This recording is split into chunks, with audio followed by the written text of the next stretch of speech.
प्रिय विद्यार्थियों नमस्कार। मैं डॉक्टर सहदेव पारिक श्री गोविंद गुरु राजकीय महाविद्यालय बांसवाड़ा से। विद्यार्थियों आज हम बीए तृतीय वर्ष के समाजशास्त्र विषय के द्वितीय प्रश्न पत्र ग्रामीण और नगरीय समाजशास्त्र में आज के प्रकरण शक्ति, जाति तथा वर्ग और परिवर्तनशील आयामों पर चर्चा करेंगे। विद्यार्थियों आज भारत को गांवों का देश कहा जाता है क्योंकि यहाँ पर लगभग 3/4 जनसंख्या जो गांवों में निवास करती है और अन्य सभी प्रगठनों की तरह ग्रामीण समाज में भी परिवर्तन हो रहे हैं। ग्रामीण समाज की तकनीकी, अर्थव्यवस्था तथा सामाजिक संस्थाओं, विचारधारा, कला तथा धर्म इत्यादि सभी पहलुओं में आज हमें अनेक परिवर्तन दिखाई देते हैं और कई बार यह जो परिवर्तन है वो काफ़ी धीमा होता है और कई बार इसकी गति में तीव्रता रहती है तथा इससे ग्रामीण समाज में पाए जाने वाले सामाजिक स्थिरीकरण का स्वरूप जो है वो परिवर्तित हो रहा है। सामाजिक स्थिरीकरण के बारे में आपने पूर्व की कक्षाओं में भी और पूर्व के टॉपिक में भी आपने पढ़ा है। उच्चता और निम्नता के क्रम में जो सामाजिक इकाइयों का जो क्रम समायोजन है वो हमारा सामाजिक स्थिरीकरण कहलाता है। शक्ति, जाति तथा वर्ग को सामाजिक स्थिरीकरण के प्रमुख 3 पैरामीटर्स आयाम बताए हमने और इन तीनों में ही आधुनिक ग्रामीण भारत में जो है वो बहुत बड़ा परिवर्तन दिखाई देता है। लेकिन इन सारी चीज़ों को जानने से पहले ग्रामीण भारत में शक्ति संरचना से परिवर्तन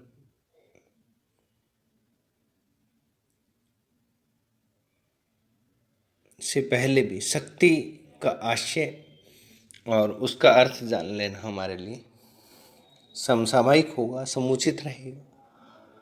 तो आज हम शक्ति के आशय के विषय में चर्चा करते हैं। Meaning of power.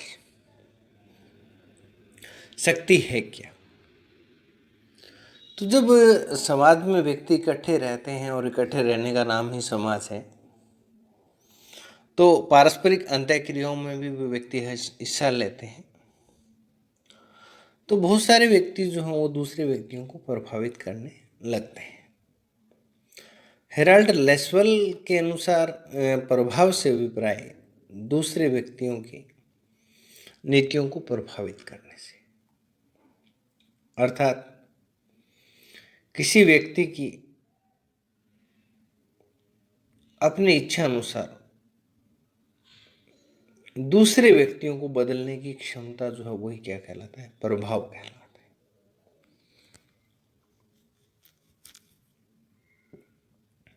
कुछ परिस्थितियां ऐसी होती है जिनमें अनुपालन की संभावनाएं बहुत कम होती हैं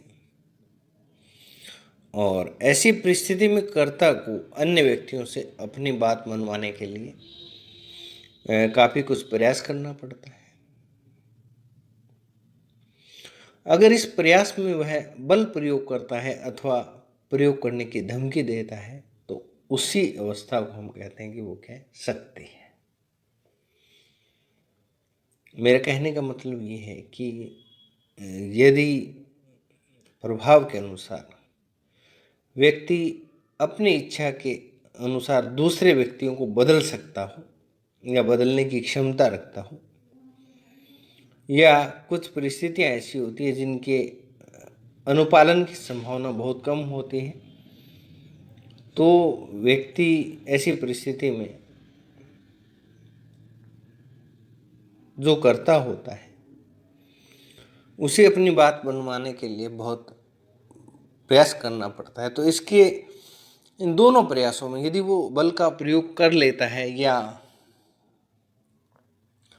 नहीं करके और उसकी बल प्रयोग करने की चेतावनी या धमकी देता है तो उसे ही हम क्या कहते हैं? वो हमारी शक्ति है। और शक्ति की नकारात्मक अथवा सकारात्मक अनुमोदन के द्वारा, शक्ति का मतलब किसी भी व्यक्ति की नकारात्मक अथवा सकारात्मक अनुमोदन द्वारा दूसरे व्यक्तियों को व्यवहार को प्रभावित करने की क्षमता है। यानी कि ऐसी व्यक्ति की सकारात्मक या नकारात्मक अनुमोदन जिससे व्यक्ति दूसरे के व्यवहार को प्रभावित कर सके, तो वो भी क्या कहलाती है? शक्ति कहलाती है। जैसा हमने नाम से ही स्पष्ट है कि सकारात्मक और नकारात्मक की जब बात करें तो सकारात्मक अनुमोदन जो हो पुरस्कार के रूप में हो सकता है। जैसे किसी ने कह दिया कि आप इस तरीके से ये करोगे तो आपको ये पुरस्कार दिया जाएगा, या ऐसा करने वाले को ये इनाम दिया जाएगा। तो सकारात्मक अनुमोदन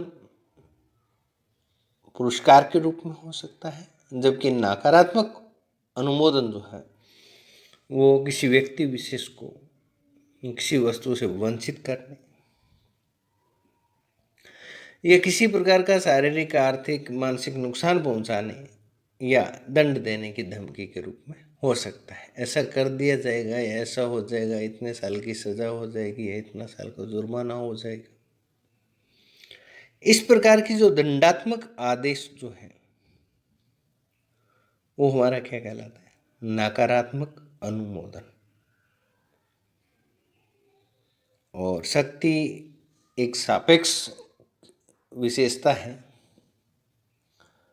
क्योंकि कोई भी व्यक्ति अन्य व्यक्तियों की अपेक्षा कम या अधिक शक्तिशाली हो सकता है। यानी कि शक्ति का जो लेवल है वो बराबर नहीं है, कोई कम है कोई ज़्यादा है, किसी की शक्ति अधिक है और किसी की शक्ति कम है।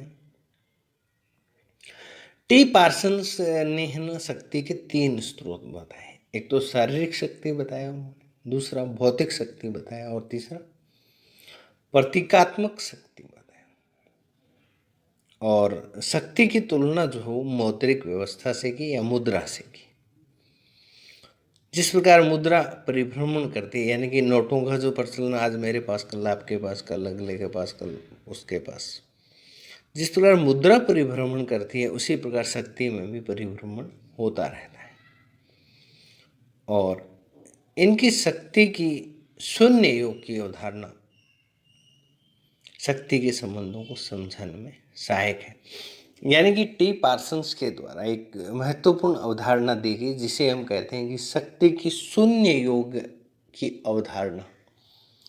इस अवधारणा का पूरा नाम है शक्ति की शून्य योग की अवधारणा, zero sum concept of power. Zero sum concept of power. Zero sum concept of power की जब बात करें तो वो कहते हैं कि इसी से हम शक्ति के संबंधों को आसानी से समझ सकते हैं, या ये जो अवधारणा है वो हमें शक्ति संबंधों को आसानी से समझा सकती है। अर्थात इसको यूँ समझ लीजिए कि एक व्यक्ति के पास सकारात्मक शक्ति है तो दूसरे व्यक्ति के पास नकारात्मक शक्ति होगी। यदि इन दोनों को जोड़ दिया जाए तो क्या हो जाएगा? इन शक्तियों का योग शून्य हो जाएगा। यानी कि सकारात्मक नकारात्मक को काट देगी और नकारात्मक सकारात्मक को काट देगी। योग जो है इनका क्या आएगा? जीरो। ये है शक्ति की शून्य योग की अवधारणा। राजनीतिक शक्ति समाज में स्थायित्व बनाए रखने और इसका संचार करने तथा समाज में निरंतरता बनाए रखने में महत्वपूर्ण योगदान देती है, क्योंकि शक्ति कोई भी हो उसको वैधता मजबूत करती है। शक्ति तो एक लठेत के पास भी हो सकती है, लेकिन उस शक्ति को जो हो वैध नहीं माना जा सकता। और वैध तब बनेगी जब कोई भी शक्ति है जब उसके साथ वैधता जुड़ जाएगी। क्या जुड़ जाएगी? वैधता जुड़ जाएगी। जब राजनीतिक शक्ति के साथ वैधता जोड़ दिया जाता है तो फिर वो क्या बन जाएगी? शक्ति ना होकर के वो क्या बन जाएगी? सत्ता बन जाएगी। शक्ति प्लस वैधता बराबर सत्ता। यानी कि शक्ति के साथ जब वैधता जुड़ जाती है तो वो किसका रूप ले लेती है? सत्ता का रूप ले लेती है।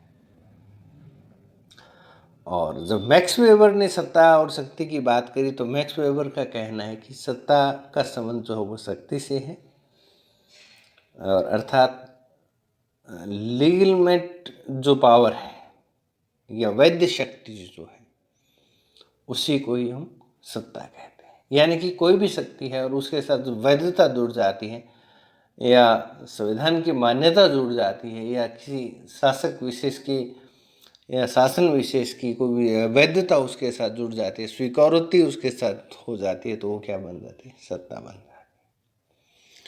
इस प्रकार सत्ता जो है वो शक्ति का ही एक विशेष प्रकार होता है तो वो भी शक्ति, लेकिन सत्ता कब बनी? जब उसके साथ वैधता जुड़ जाती है। तो सत्ता को मानना, अनुपालन करना एक ऐच्छिक कार्य है और सत्ता ही समाज में स्थायित्व का वास्तविक आधार है। वास्तविक आधार कौन सी है? सत्ता।